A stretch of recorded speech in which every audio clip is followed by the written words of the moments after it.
Welcome to the Head Shepherd Podcast. I'm your host, Mark Ferguson, CEO at neXtPredict International, where we help livestock managers get the best out of their stock. Before we get started, a big thanks to our three fantastic sponsors.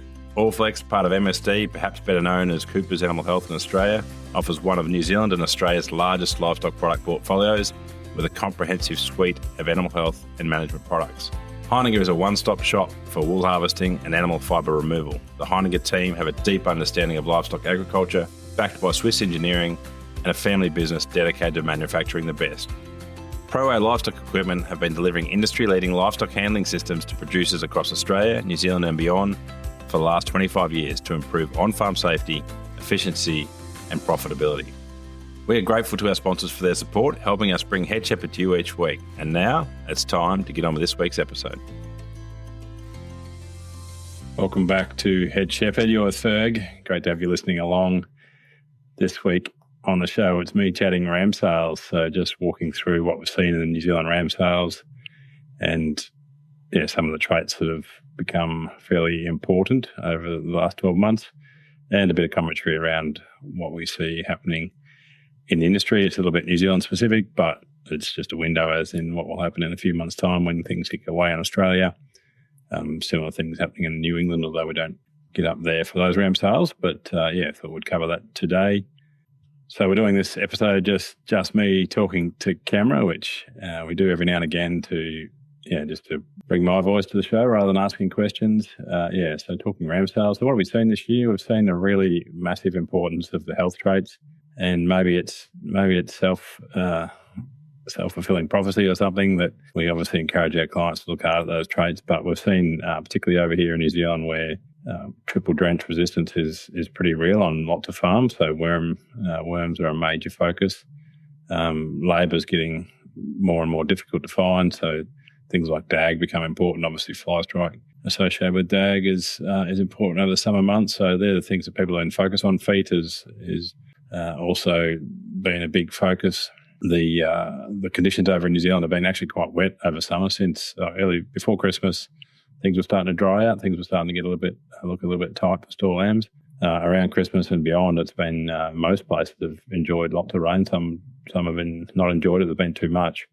It's really great grazing conditions out there. In fact, it's often too lush, and which has resulted in a bit of DAG around the place. Obviously, that puts pressure on feet, a bit of warmth not warmth, but non-winter cold anyway. And moisture means that feet are under pressure across lots of our areas. So that brings that to the fore, and people out there on for rot shears or tipping ewes or troughing ewes to try and clear up those problems. Obviously, then heading off to ram sales, get pretty focused on those particular traits. Obviously with these conditions come worms as well. And as we know, capsules have sort of been moved on, or a few people using them, but we've seen the outcome of that across lots of the catchment with lots of drench resistance, triple drench resistance out there.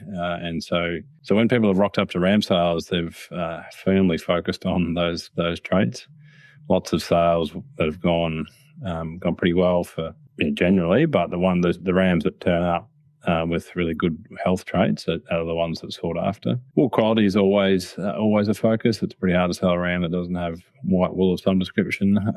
Wool colours probably becomes under a fair bit of pressure in these conditions, and so therefore might highlight any animals that have got a tendency to get a bit of colour will have shown up this year.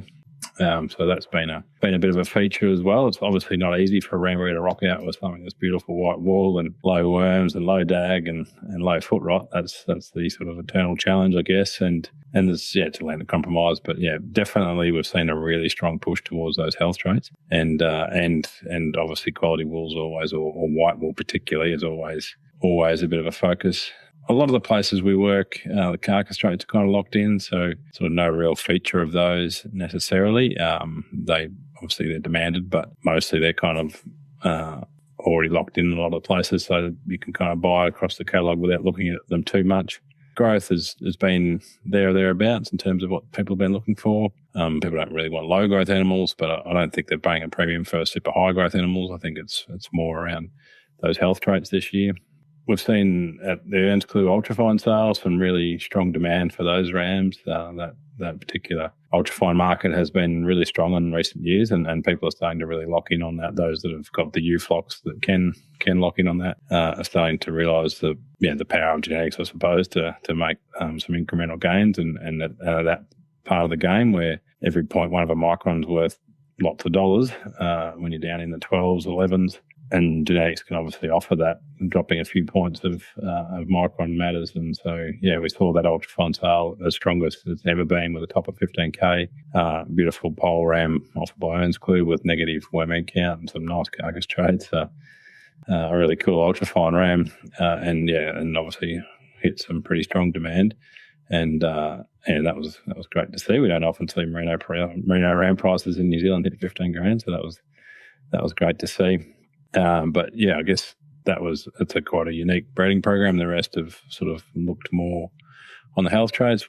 In catalogues where there has been a sort of micron spread, 23 was probably a bit of a cut-off. Most people try and chase that, what we call quarterbred here in New Zealand, so 3/4 merino type genetics or finer, half-bred, which are the stronger edge of that. A little bit harder to shift in a lot of those sales, with people really focusing on that finer end, which is what the market's told us for the last little while. That may change again. We've seen some strong wool prices around across all micron categories in the last few weeks, and right through to actual strong wool, crossbred wool. So that'll be interesting how that plays out in the market. People have been, I think the demand for finer wool in some of those more, I guess, composite type breeding programs or half-bred, quarter-bred type breeding programs have moved their sights down to a finer micron quicker than people could breed them down to that finer level. So that's been a bit of a challenge for ram breeders, it's always a moving target, and you've got to be ahead of the market, but you're not sure what the market is going to do. But we've seen certainly strong demand for those that sort of sub 23 probably being a bit of a cut-off across where people don't want to buy beyond that. One thing we've probably struggled with, as usual, is that people are happy to accept breeding values across most traits, but when it comes to micron or fibre diameter, they want to actually look at the raw number. Just a reminder that the breeding value is the most accurate thing to look at. The raw number is very much influenced by the environment, when that sample was taken, where it was taken. Particularly nutrition. It's a massive influence. Single, twin, born out of a maiden, born out of an adult, all those things are influencing that actual raw micron. So we certainly keep encouraging people to look at the breeding value for fibre diameter. But it is the one trait that people are used to kind of having a guide on what it is. So they kind of want to see that raw number, even though that doesn't necessarily tell them as much as the breeding value would. And so, we continue to encourage that. But where they've had it, people have certainly shied away from the stronger edge of the market. I think in New Zealand, we've probably seen a bit of pressure from potentially oversupply of rams. There's a lot of people who now selling rams into the market that might have been only selling a few previously. So there's particularly in that sort of finer composite type game, as well as in the merino game, I guess a couple of studs or a couple of sales have started up in recent years, so that continues to put pressure. And I think, it's always a bit of a moving target, nowhere near the scale of the industry in New Zealand in the final game to soak up lots of extra rams being supplied by any particular breeder. So that's seen a few pass-in rates that are probably higher than what we wanted, and but certainly across all sales, people are rewarding quality where they can get the number of those traits all lined up. They were certainly happy to pay for it. We've seen great conditions over here in terms of trading and grazing, so we expected a shift in averages, but we probably didn't see that. We definitely saw maybe a bit of a lift in that top end, but not necessarily a shift in average. And that, I guess, just reflects people really getting quite choosy with the rams they're buying now. Education is an interesting challenge, I suppose. People, for ram breeders at least, the smarter we get our ram buyer set, the more fussy they get on the genetics they buy, and that's a good thing that we have that tension. We do have to make sure we maintain our expectations okay. We're all looking for the holy grail or a perfect set of data matched with a beautiful phenotype, and that's not particularly easy to find, and particularly in the sale where where that is possible, obviously a stud breeder will retain those genetics to pass on to the next generation. And it's always a bit of a challenge to once we know what good is, to sort of accept something that's a bit less than perfect. I think one thing I've sort of been rattling on about to clients over the ram sale season is that concept of the team you take home. Every individual ram doesn't have to have every trait in the right box to make your average team look good.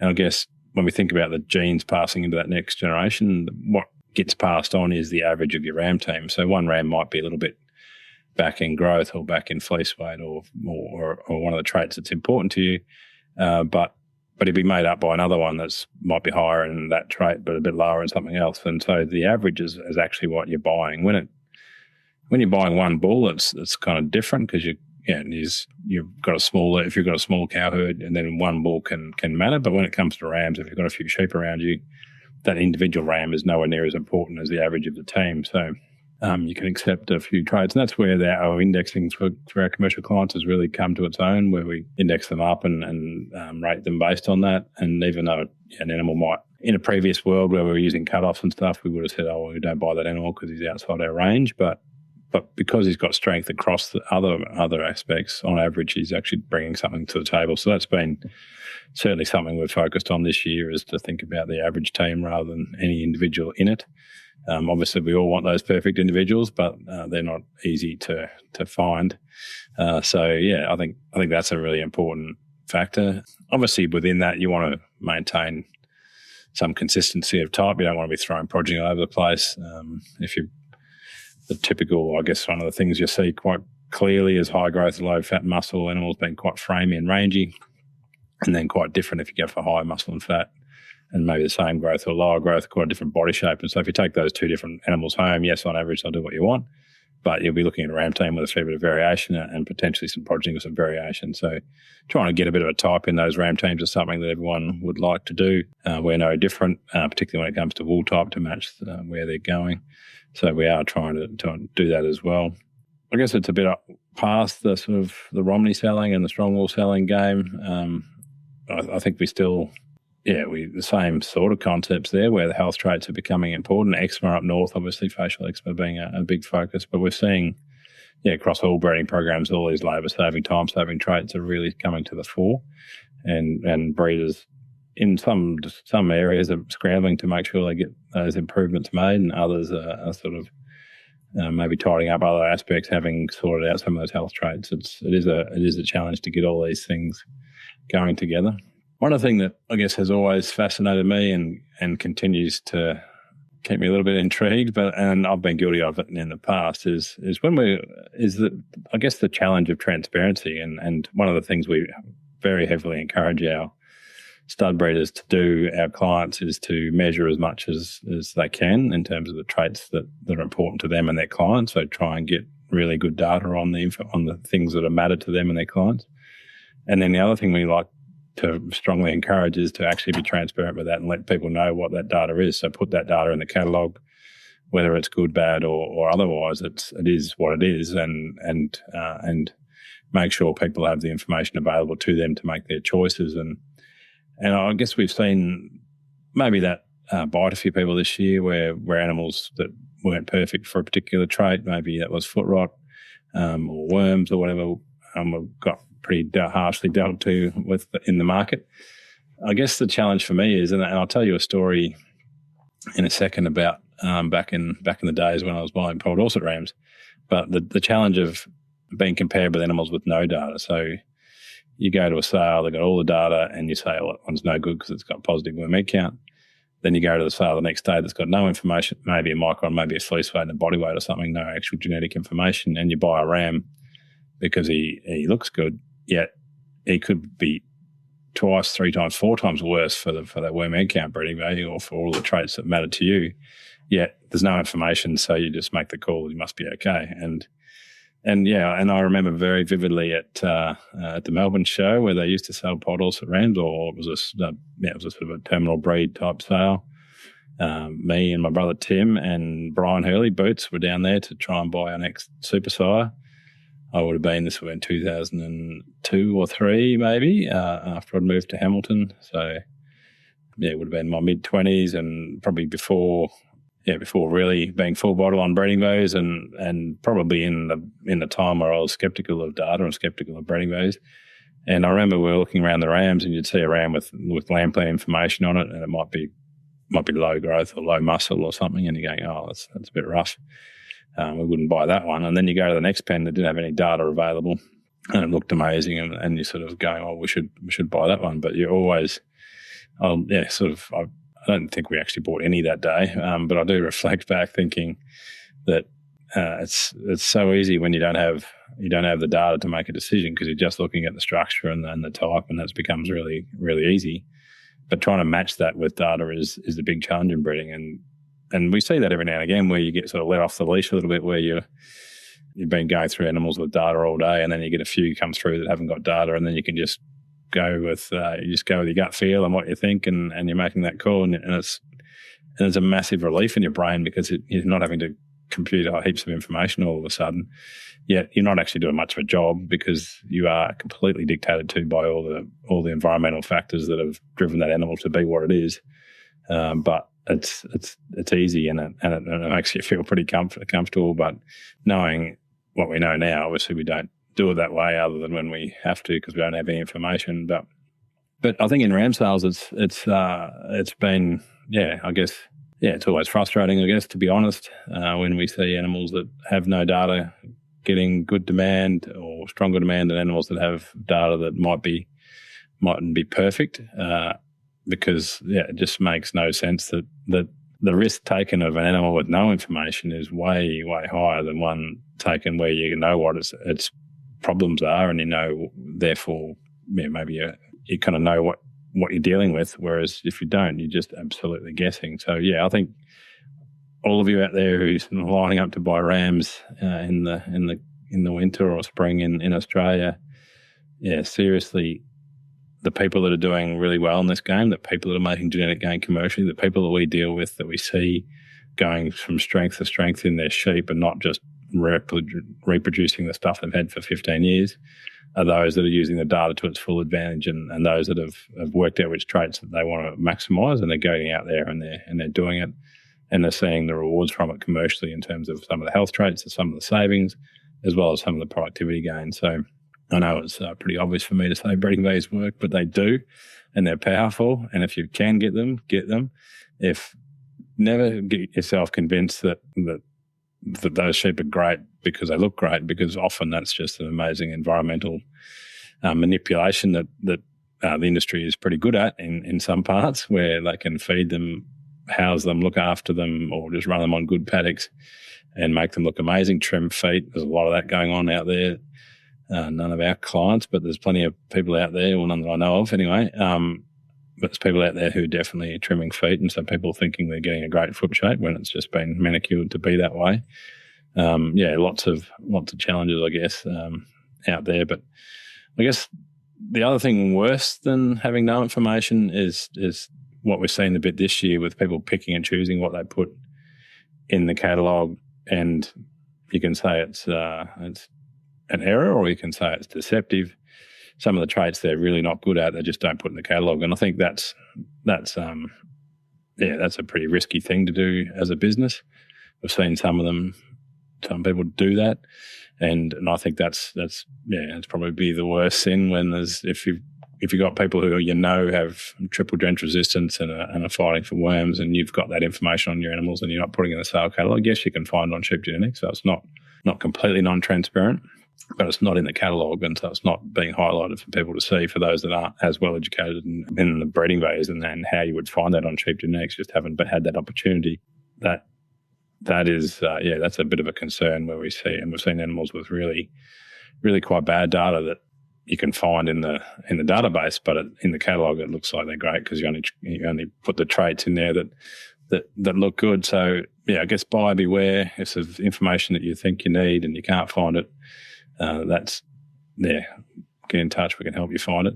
I guess if you're out there and you're thinking, I'm just making all this crap up, and that you've got great sheep and you don't need data to do that, then what I would say to you is prove it. Do a flock profile. Give us a call. We'll send out the TSUs and get that profile done, and we can do that through our partnership with Weatherbys, and get that information back to you on the average genetic merit of those animals.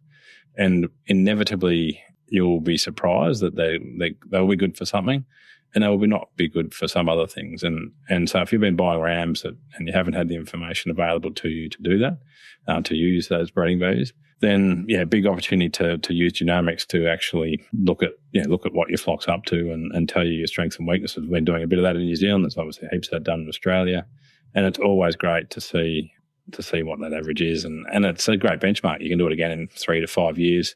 Have a look. Is your selection process in making gains? And that's a really true way of what's going on.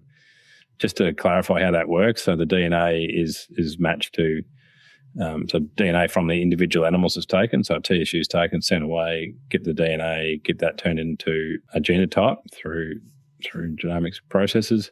That then goes off to sheep genetics and gets matched in with a database.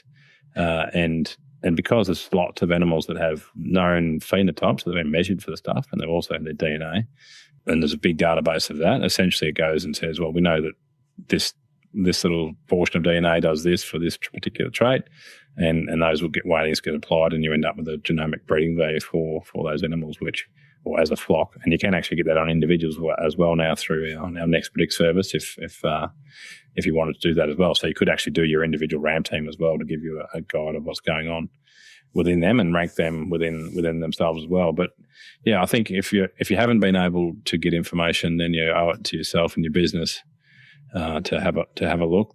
Again, the people that are going ahead in this game are using all these tools to the best advantage, and we're seeing more and more of that. We're seeing really some big uptake in these sort of tools because we do want to be the place that's doing 4% genetic gain, 3, 4, 5% genetic gain. We don't want to be the place that's doing 0.5% and behind inflation in our genetic gain, because there is a big opportunity cost from that. I know it's not a true cost. I know it's not like having to buy a heap of fertilizer or having to fork out for feed or whatever the costs are. But the opportunity cost is big, and so it's money you never get to see. And I know that's people have a lot more aversion to losing money than gaining money, and therefore we sort of spend most of our time trying to protect what we've got rather than think about what we could have. But I think that is that's a bit of human evolution that we need to fight. We need to actually think about, well, in terms of genetics, we'll never know what it's costing us because we're only ever doing what we've got, and we're farming the way we're doing it. And so it's really hard to see where the opportunity is. What I would say is an on-farm progeny test, if you are thinking that you've got great sheep but you just want to be absolutely sure, then buying a few sheep from somewhere else on a different, or even within the same stud, a different bracket or a different way of doing it, using the data, and then progeny testing those, or even genotyping some animals and putting the goods and the bads in separate groups and just seeing how that plays out in terms of progeny. I think one thing I always encourage people to do is to go through and actually see what genetics does on their farm, and the only way to do that is to mate with different sire groups from somewhere to see that, measure that a little bit, measure a few traits, because genetics will always be invisible until you actually have a progeny test running on your place, and that can be quite simple, pretty easy setup. Yeah, and I think it's always eye-opening. It's always great when you got a bit of a worm challenge or a bit of a dag challenge, and go, wow, all those progeny are clean and all these ones are dirty, and that sort of stuff is what we see.